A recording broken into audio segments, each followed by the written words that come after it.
हाँ जी गिरीश जी, आप कहाँ से आए हो? मैं सर नैनीताल डिस्ट्रिक्ट बिलोंग करता हूँ। नैनीताल डिस्ट्रिक्ट। जी सर। ये फाइल है आपकी? जी जी फाइल है। अच्छा, क्या है इस फाइल की? मतलब सोसाइटी रजिस्ट्री ग्रुप। आपकी संस्था का क्या नाम है?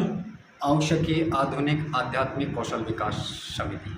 अच्छा, तो आपका क्या प्रोग्राम है, क्या कार्य करते हो? कार्यक्रम तो समाज से रिलेटेड सारे कार्य हैं सर। हमारे मुख्य अभी जो हम मेन एक प्रोग्राम को हम फोकस कर रहे हैं वो है सफल व्यक्तित्व निर्माण के लिए एक कार्यशाला आयोजित करना पूरे उत्तराखंड में। अच्छा, पूरे उत्तराखंड में? जी सर।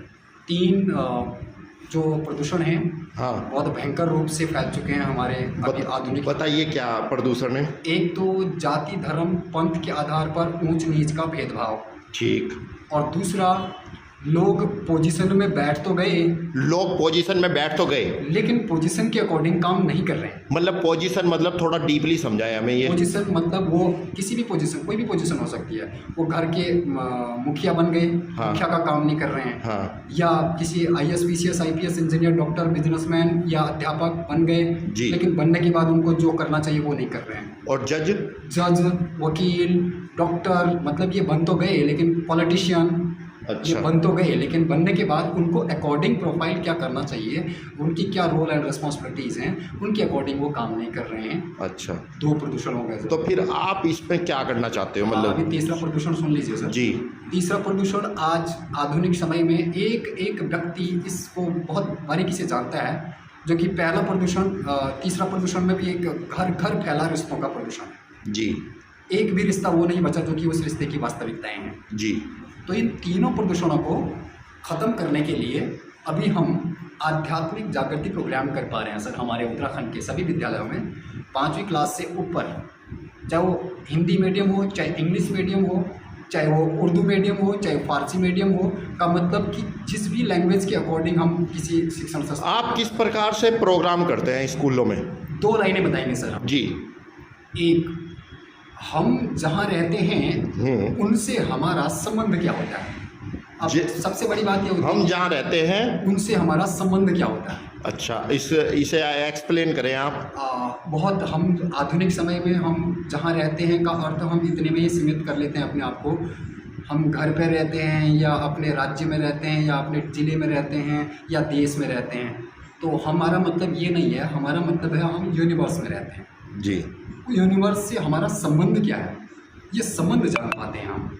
शॉर्टली अगर मैं आपको बताना चाहूँ तो उस संबंध को भी, जिस दिन हमने अपने अंदर जाति धर्म पंथ के आधार पर ऊंच नीच का भेदभाव खत्म कर दिया अपने अंदर से, उस दिन हमने प्रकृति के साथ नाता जोड़ दिया। पहला सर, पहला बेसिक तो ये है प्रकृति के साथ जुड़ने का, नेचर इन्वायरमेंट या यूनिवर्स के साथ अपने आप को अटैच करने का। ठीक।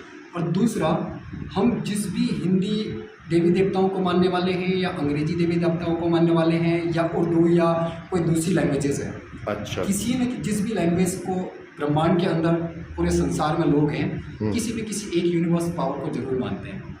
एक हो या अनेक हो, तो उन अनेकों में से किसी एक यूनिवर्स पावर को अपने हृदय में बसा दें। पहला हमने बोला कि हम जहाँ रहते हैं उनसे हमारा संबंध क्या होता है, कि आशय में पहला तो ये कि जाति धर्म पंथ का भेदभाव नहीं, छोटा ऊंच नीच होता है लेकिन कर्म से इंसान छोटा या बड़ा होता है। कर्म से इंसान छोटा या बड़ा होता है। जाति धर्म भेद का जो भेदभाव है अभी, ऊंच नीच का भेदभाव, उससे छोटा बड़ा इंसान नहीं होता है। ठीक। दूसरा, और पैसे वाला नहीं सर।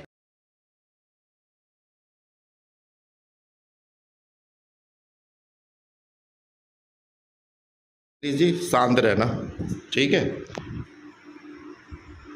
अभी आपने कहा मुझे ऊपर वाला चला रहा है, यही तो बोलना।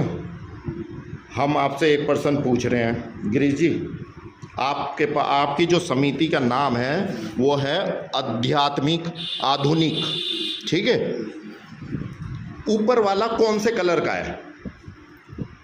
जिस कलर का आप मान लेते हैं सर। नहीं, आप उसे याद करते हो तो काला, हम नहीं मान रहे, आप मान रहे हो। हाँ, हाँ, कौन से कलर का है? आप देखिए, फिर आप हमने क्या कहा आपकी बात का प्रश्न- कलर का नाम हाँ, देखो, आप ये कहो कि पीले कलर का, नीले कलर का, हरे कलर का।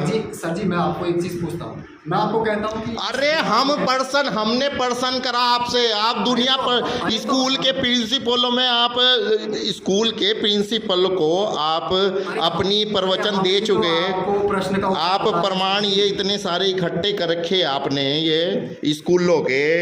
आप इधर मत कहिए, इधर मेरे से पूछिए ना सर, आप ठीक है, जो प्रश्न है उस हाँ, प्रश्न का उत्तर कौन से आप- कलर के हैं? आपने कहा, आपको मैं ढूंढ आपके प्रश्न का जवाब अरे देता हूं। हम ये पूछ रहे ऊपर वाला कौन से कलर का है? आप इसमें से लाल कलर ढूंढिए जी, कितनी कितनी जगह है? अरे फिर वही बात, हमने आपसे प्रश्न करा, आप उसका उत्तर दें। आप ही के प्रश्न का उत्तर दे रहे हैं वहां से हम क्यों देखें? आपके प्रश्न का उत्तर नहीं चाहिए, इसका मतलब आपको? हाँ बताओ कौन से कलर का, नीले, पीले, काले, हरे? आप बोलिए लाल कलर ढूंढिए जरा ऊपर से, कितनी जगह है? हम क्यों ढूंढे? ढूंढे तो सही सर। अरे आपका ऊपर वाला है ना। अरे सर जी हम आपसे आपका प्रश्न, अरे गिरीश जी आपके ऊपर वाला है तो कौन से कलर का है? प्रश्न का उत्तर ही नहीं चाहिए तो मैं क्या? अच्छा कृष्ण जी कौन से कलर के थे? सर जी मैं आपके प्रश्न का उत्तर दे रहा हूँ, आपको उत्तर ही नहीं चाहिए तो मैं क्या कहूँ? अच्छा जो रामलला की प्राण प्रतिष्ठा, सुनो, जो रामलला की प्राण प्रतिष्ठा हुई वो कौन से कलर के हैं? सर आप एक विषय यहाँ पर पकड़ेंगे, एक विषय नीचे से पकड़ लेंगे। आप जवाब ही नहीं दे रहे। मैं तो जवाब दे रहा हूँ आपको। कौन से कलर का है? मैं पूछ रहा हूँ, ये ऊपर में से लाल। अरे आप क्यों पूछ रहे हैं? हमारे क्वेश्चन का जवाब दें आप। अरे तो यही तो आपके प्रश्न का जवाब हाँ है, नीले, पूछ रहा हूँ। नीले काले। ऊपर में से लाल कलर ढूंढिए जरा, कितनी जगह है? क्यों ढूंढे हम? आपके प्रश्न का उत्तर इसमें छुपा है सर। क्यों? कह के तो देखिए आप। तो आप ढूंढ के बताएं। ढूंढ के बताइए ना एक बार, कितना है? सर मेरे प्रश्न का उत्तर आप दे ही नहीं रहे, बताइए। अरे हमने पर्सन का जवाब दिया, आप है ना हमारे पास डोनेटर, पूछ रहा हूँ, डोनेट कितनी डोनेट इकट्ठी कर लेते हो आप स्कूलों में जाके? लाल कलर कितना है, कितना है सर? अरे लाल कलर कितना है? दुनिया भर का है लाल कलर, तो हमारे पास यहाँ पर डब्बा रखा हमारे पास नहीं, लाल यहाँ कलर का। कितनी जगह लगा हुआ है? हार्डवेयर की दुकान पे जाओगे लाल ही कलर मिलेगा। सर जी यहाँ पर इस दीवार में लाल कलर कितनी जगह लगा हुआ है? क्यों बताएं सर आपका? आपके प्रश्न का उत्तर बता रहा हूँ ना। आप हमारी शरण में आए, हम आपकी शरण में गए। सर जी हम किसी की शरण में नहीं आए। अगर आप सुनो किसी रिश्तेदार के घर जाके हाँ। आप ये कहोगे कि मैंगो शेक मेरे लिए बना दे, हाँ। तो अच्छा लगेगा? किसी वो के कुछ घर भी में बना के लाएं? नहीं सर, बिल्कुल सही बात है। हाँ। कोई जरूरी नहीं है। हाँ बिल्कुल, वो उनकी भावनाएं नहीं मिला सकते हैं। हाँ। हमारा कहने का तो आप नहीं जा सकते ना दूसरों के घरों में? हमारा कहने का अधिकार भी नहीं है। हमने जो आपको पूछा उसका जवाब आप दे नहीं पाए। हमने पूछा कलयुग की आयु कितनी है, आपको ये ही नहीं पता। सर जी कलयुग की आयु तो आप अपने कर्म खराब, अभी से अगर हम अपने कर्म खराब अरे कर्म तो सबके खराब हैं और सब अपने कर्मों को अच्छा बताते हैं। हाँ हैं? हाँ। कलयुग की आयु कितनी है? बताने से थोड़ी क्या हो जाएगा? कलयुग की आयु कितनी है? जी, कलयुग की, अब आपका प्रश्न कुछ और था, देखो अब आपके प्रश्न ही कुछ। फिर वही बात, ये पहला प्रश्न था हमारा, कलयुग की आयु बता दे, ऊपर वाले का रंग की कौन से कलर का है। बस 2 प्रश्न है। दोनों प्रश्नों में मैं आपको पूछ रहा हूँ कि आपने बस तुम पूछ रहे हो, तुम तो बड़े यार, तुम क्या करोगे प्रिंसिपल क्या? हम इंसान इतना चालाक बनने लगे हैं कि भूल ही गए हैं कि हम जो कर्म कर रहे हैं उसे देखने वाला भी है।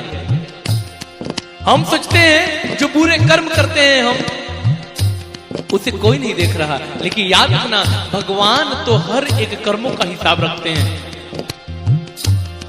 तुम विश्वास करो, जीवन में एक पल ऐसा भी आएगा कि जीवन में पछताने के अलावा कुछ नहीं रह जाएगा। बहुत पछतावा होगी आपके इस कर्मों पे। इसीलिए मत बुरे कर्म कर बंदे हो,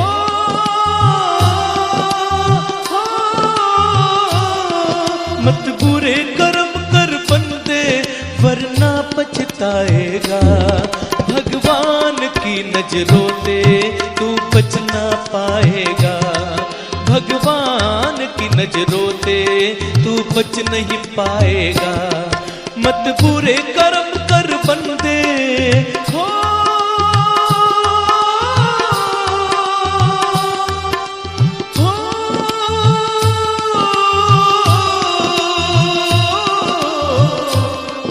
मत बुरे कर्म कर बंदे, मत बुरे कर्म कर बंदे वरना पछताएगा। भगवान की नजरों से तू बच ना पाएगा। भगवान की नजरों से